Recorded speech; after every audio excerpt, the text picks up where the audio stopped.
Olá, esse é o podcast Ruptura e Recomeço, um podcast sobre aborto, luto e reconstrução. Eu sou a psicóloga Luciana Leis, especialista em reprodução assistida e trabalho com perinatalidade há mais de 20 anos. E eu sou o Cristiano Busso, eu sou médico ginecologista, especialista em reprodução assistida e trabalho também desde 2004 na área de reprodução.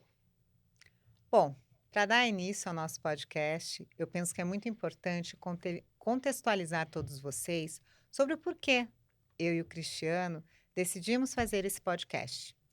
Eu e o Cris trabalhamos juntos há mais de 15 anos, principalmente com reprodução assistida, e dentro da nossa prática, nós atendemos muitos casos de aborto.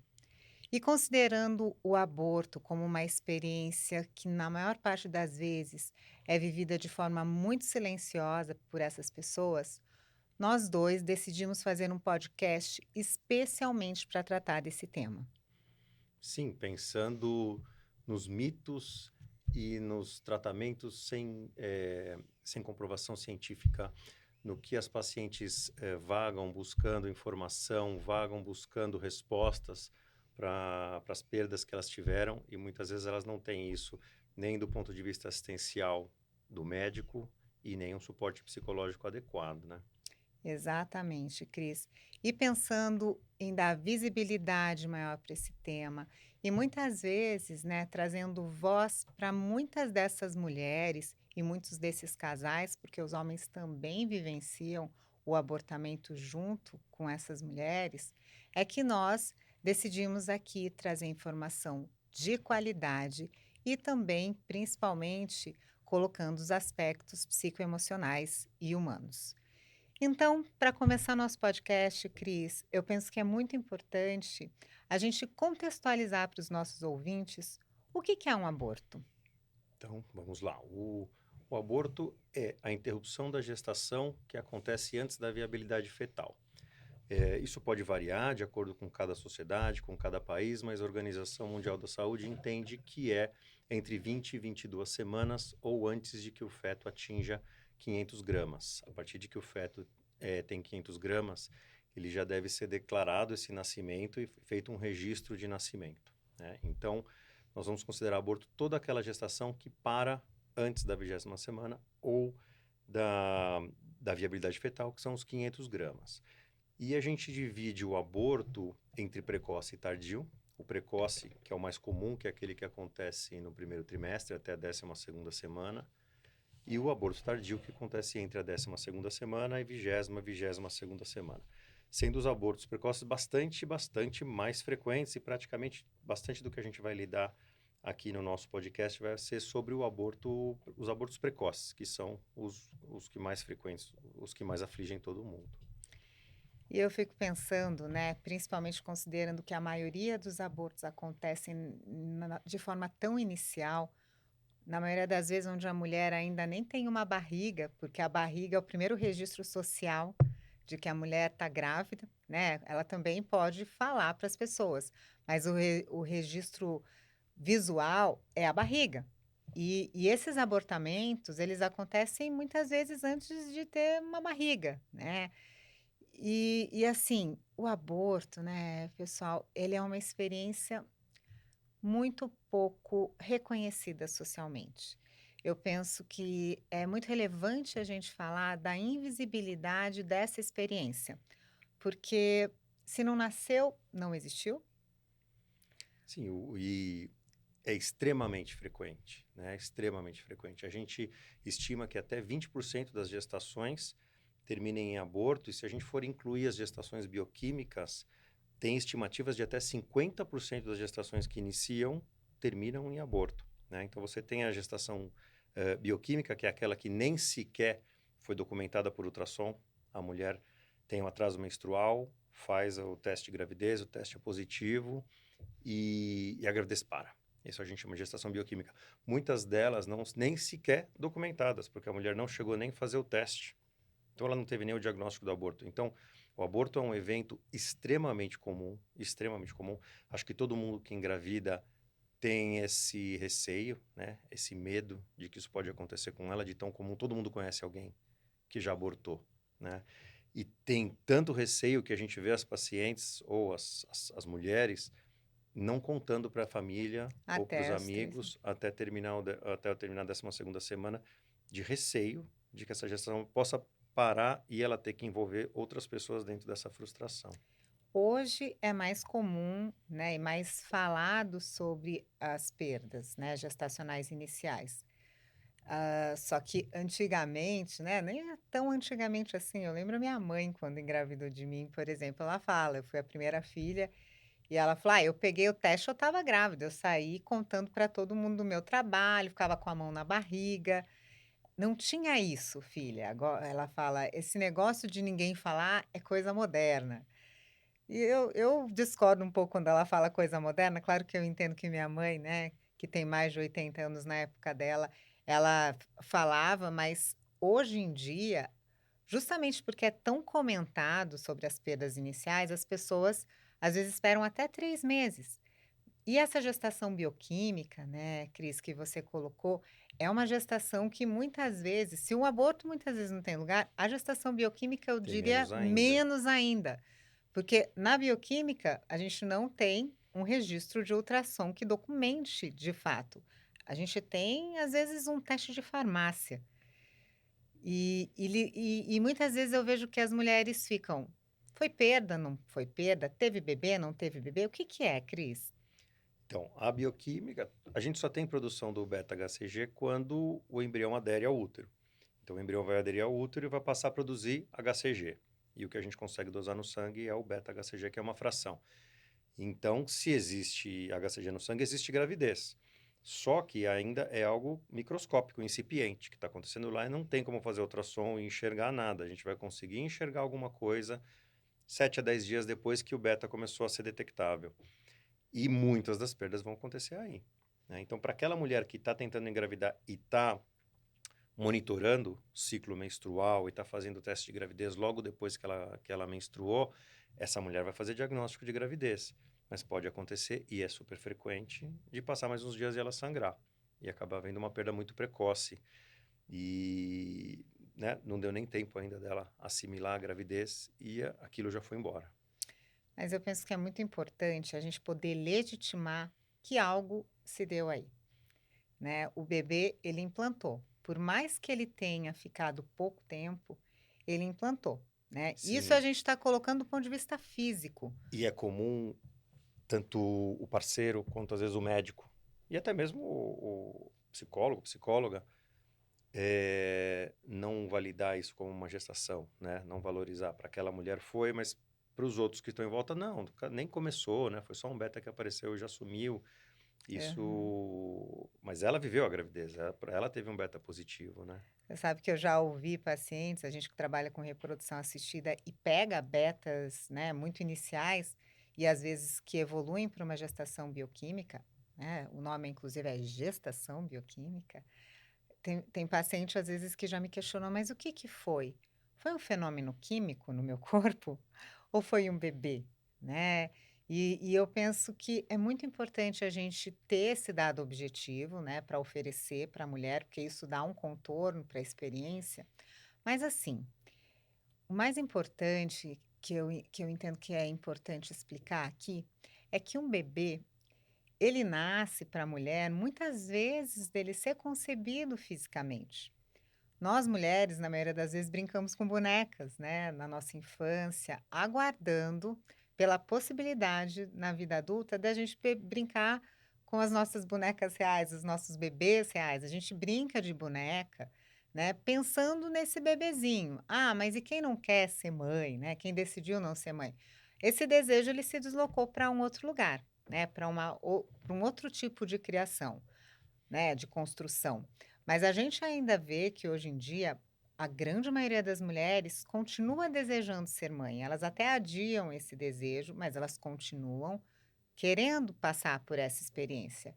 E quando uma mulher se descobre grávida, né, ou então fez um tratamento e esperava estar grávida, algo acontece muito antes. A gente vai construindo um bebezinho imaginário, né, nesse início. Quando a gente pega um teste de gravidez na mão, em geral as mulheres elas já estão pensando lá na frente, Meu Deus, como é que vai ser quando minha barriga crescer? Como é que eu vou, né, às vezes, já está pensando o quartinho, já está pensando na personalidade do bebê, a gente projeta, a gente vai construindo psiquicamente um bebê.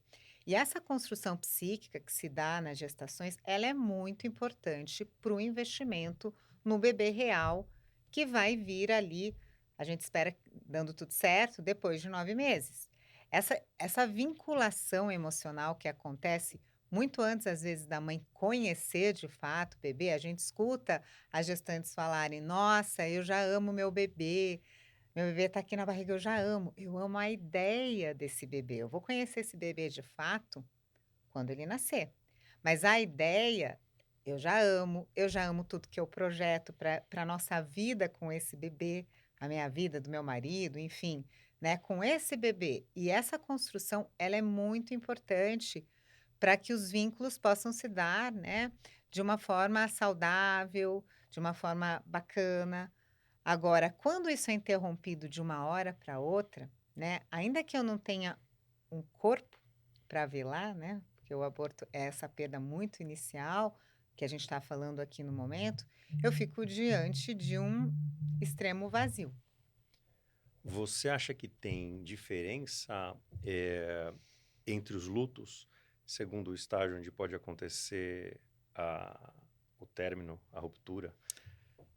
Olha, Cris, atendendo, né, bastante mulheres que vivenciam esse tipo de perda, eu diria que o aborto é uma experiência muito subjetiva.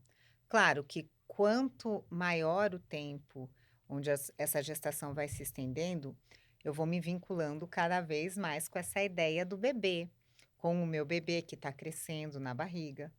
Mas assim, eu vejo muitas vezes mulheres que passaram por uma gestação bioquímica, né, ou ou um pouquinho depois, mas ainda muito inicial, que sofrem tanto quanto as mulheres de óbito fetal. É muito difícil você conseguir medir sofrimento, né? O Sim, sofrimento de é cada muito um, ele é subjetivo. absoluto. Então, aquilo que a pessoa está sofrendo, não dá para você medir, pelo menos assim que eu vejo, né?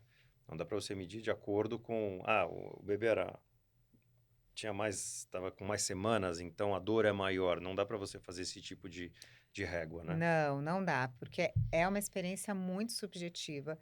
Vai ser um luto de qualquer forma, eu penso que é muito importante a gente validar que é uma vivência de luto na maior parte dos casos, né. Lógico que é importante também colocar que não são todas as mulheres que vão reconhecer ali naquela experiência uma perda de bebê, né. E só quem vai poder falar para a gente se foi perda de bebê ou não, por mais que objetivamente até tenha um embrião, é a mulher.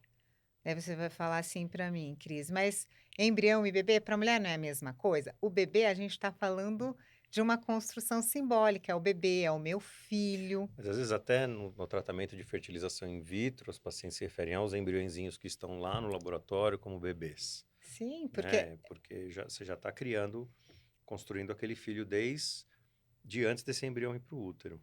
exatamente. E você falou filho, né.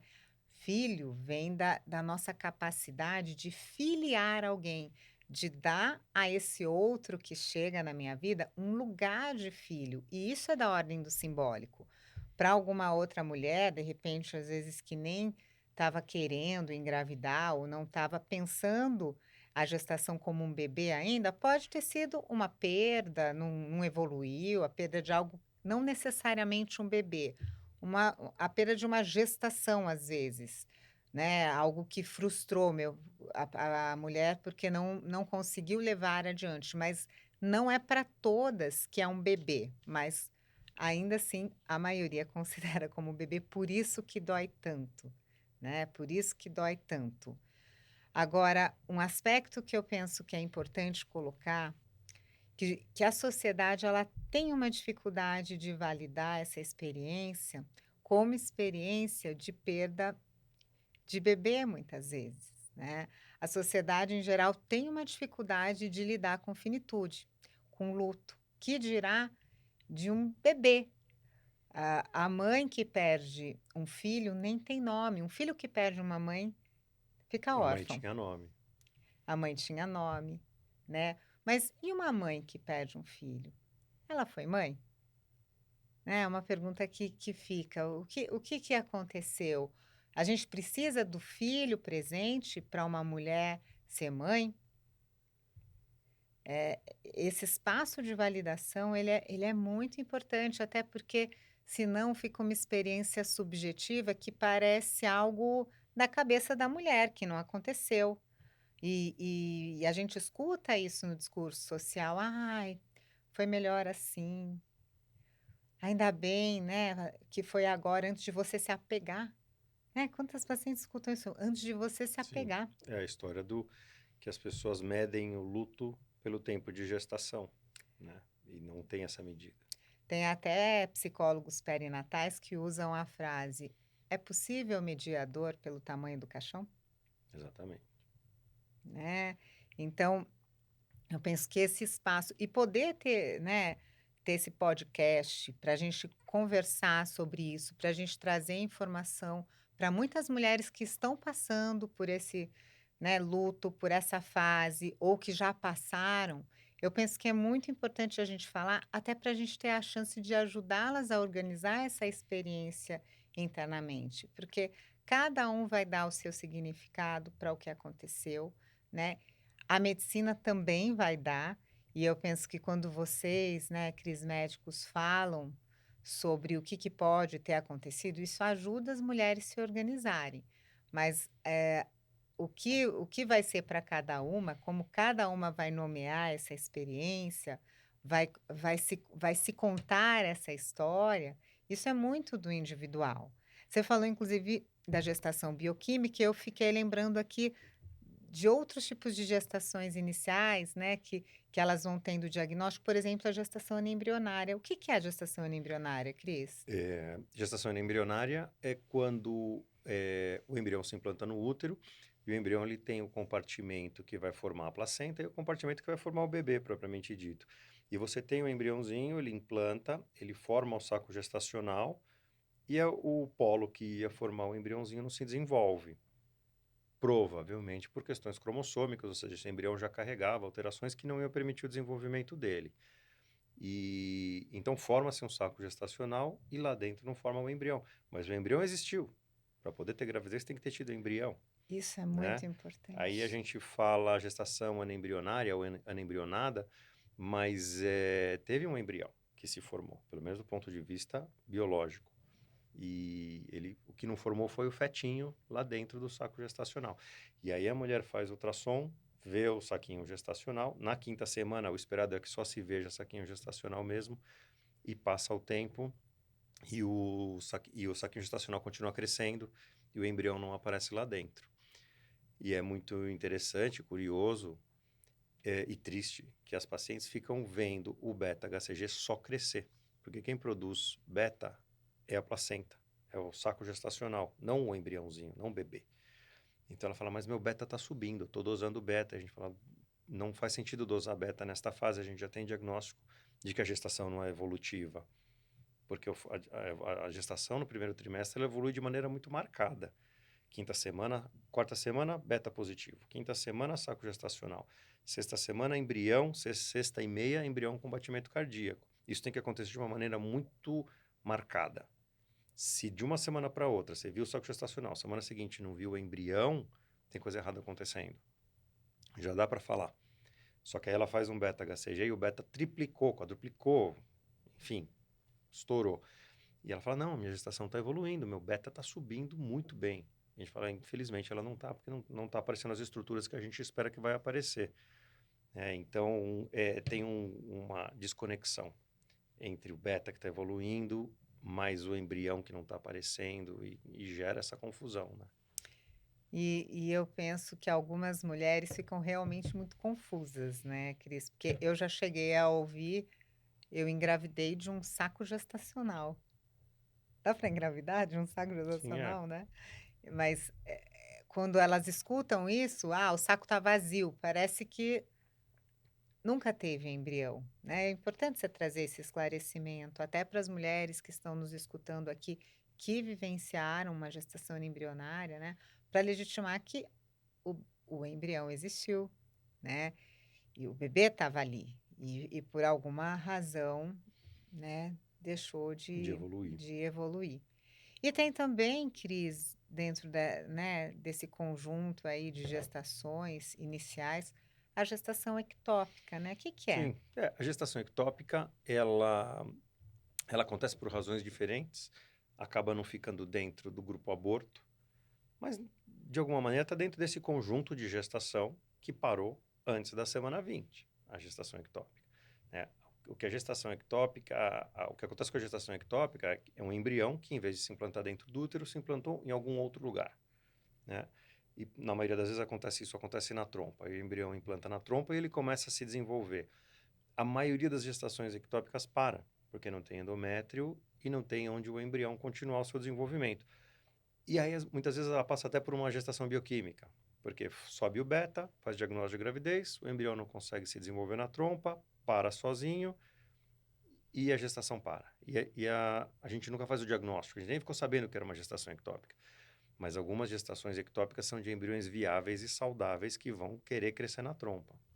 E aí ele coloca a própria vida da mulher em risco, né? Se esse embrião continua crescendo, essa trompa rompe e ela pode ter uma hemorragia. Não é uma gestação viável, apesar do embrião ser viável.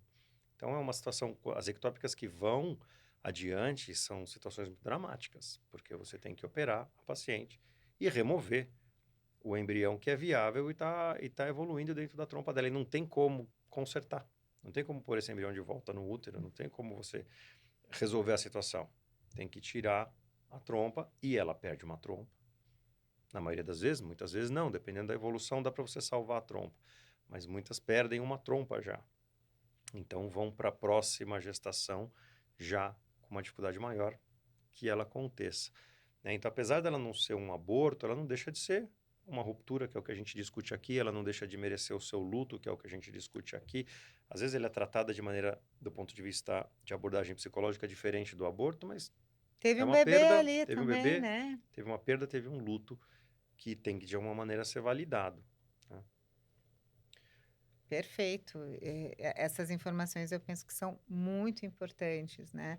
Principalmente para a gente ajudar quem está nos escutando a se localizar dentro dessas perdas, né? A gente vai falar aqui ao longo do nosso podcast de outras perdas, não só de fase inicial, mas as de fase inicial são essas, né, Cristiano? Eu acho que nós, médicos, a gente, como um conjunto, a gente não lida tão bem com tudo isso.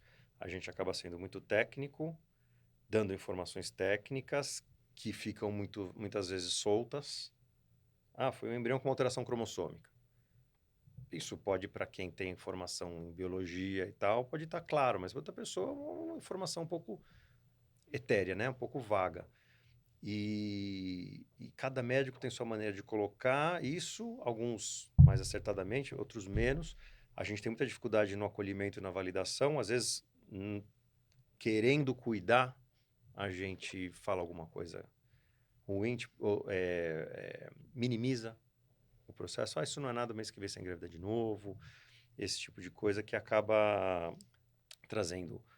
fazendo mais mal do que bem para esse processo. Exatamente, porque isso, né, que alguns médicos fazem, que é exatamente não validar a experiência, até entendo a boa intenção, se dá para falar assim, né, desse médico de tentar poupar essa mulher de uma dor, só que, na verdade, quando a gente deixa de validar, a gente coloca a mulher diante de um tremendo problema, porque o desmentido, que é exatamente isso que o médico faz muitas vezes, de desmentir o que aconteceu, que houve uma perda de bebê, que houve um aborto, né? Tratando essa experiência como qualquer coisa, não como com o seu devido valor, isso pode dificultar muito o trabalho de luto, né? Porque a gente coloca o aborto como algo que não tem valor, quase que não aconteceu. E a mulher, ela fica parecendo maluca. Mas eu engravidei ou não engravidei? O que que foi? Foi uma coisa da minha cabeça? Porque se o médico, que é meu médico, e o médico ele é uma figura de valor para a mulher, ela confia nele. Se esse médico não valida essa experiência, dá muito trabalho para essa mulher fazer esse luto, porque se não foi perda, o que que foi? Eu tenho um desmentido da perda, né, a gente em psicologia, em psicanálise, a gente fala desses desmentidos que fazem um estrago no psiquismo, porque quando eu não valido a experiência e dentro da vivência de luto, o reconhecimento social é muito importante, né, o reconhecimento dos outros da perda, ela é muito importante para que esse trabalho de luto possa se dar. Tanto que quando a gente perde um ente querido, a gente faz o velório, tem toda a questão dos rituais para quem fica, porque a pessoa que morreu já partiu. Mas para que que serve o O velório? aborto não tem velório, né? Não tem velório, não tem nada, né? Alguns ainda conseguem ritualizar isso de alguma forma, mas assim, o velório é para quem perdeu o ente querido olhar lá e falar: olha, morreu mesmo, eu estou vendo aqui. Eu perdi essa pessoa. Tem um tempo para nossa cabeça realizar isso. Se eu não tenho velório, se eu não tenho nem corpo para enterrar, né, o que que aconteceu de fato? Se eu não tenho ao menos a validação do meu médico, E do marido? do marido, do social, validando essa perda, fica muito difícil eu poder realizar isso como uma experiência que aconteceu de perda de fato, né, de perda de filho, de perda de bebê, que é o que acontece, né. Então, eu penso que o mais importante da gente marcar nesse episódio é a importância da validação da experiência de perda que o aborto traz consigo. E essa validação, ela precisa acontecer no entorno social, né, de preferência do marido validando, dos pais dessa mulher, das amigas, Do enfim, médico do dela? médico, exatamente, Cristiano, principalmente, né, do médico que está acompanhando essa mulher diante desse acontecimento e também a validação dela mesma, né? Muitas mulheres, até para não entrarem em contato com esse luto, negam essa experiência. E isso pode deixar o trabalho de luto muito complicado, porque eu só posso entrar em trabalho de luto se eu reconheço que houve uma perda, porque senão eu vou fazer luto do quê se eu não perdi nada, né? Se eu acho que eu Sim. não perdi nada, né? Ou se, de repente, se essa experiência não cair num lugar de perda de filho para essa mulher, ok, o caminho vai ser outro. A gente não está falando de luto, mas para a maioria, essa experiência ela entra como perda de filho. O reconhecimento, né, dessa vivência é importante para que o trabalho de luto possa se dar aí de uma forma adequada e a partir desse trabalho que essa mulher possa pensar os próximos caminhos, né? Um recomeço aí com novos investimentos, que pode ser num novo bebê, num novo projeto, enfim. Mas esse luto, ele precisa, né, se dar de alguma forma para que essa mulher tenha essa energia liberada, né, dessa energia desse investimento que estava no bebê, que ela perdeu. A partir desse reconhecimento e do trabalho, né, desse luto, essa energia ela pode ser liberada para outros projetos. Muito bem. Esse foi o primeiro episódio do Ruptura e Recomeço, um podcast sobre aborto, luto e reconstrução. No próximo episódio, a gente vai falar sobre as causas de aborto. Por que que isso acontece? Quais são os exames que a gente pode fazer para investigar? E o que que a gente pode fazer, se possível, para evitar que isso volte a acontecer? Até lá!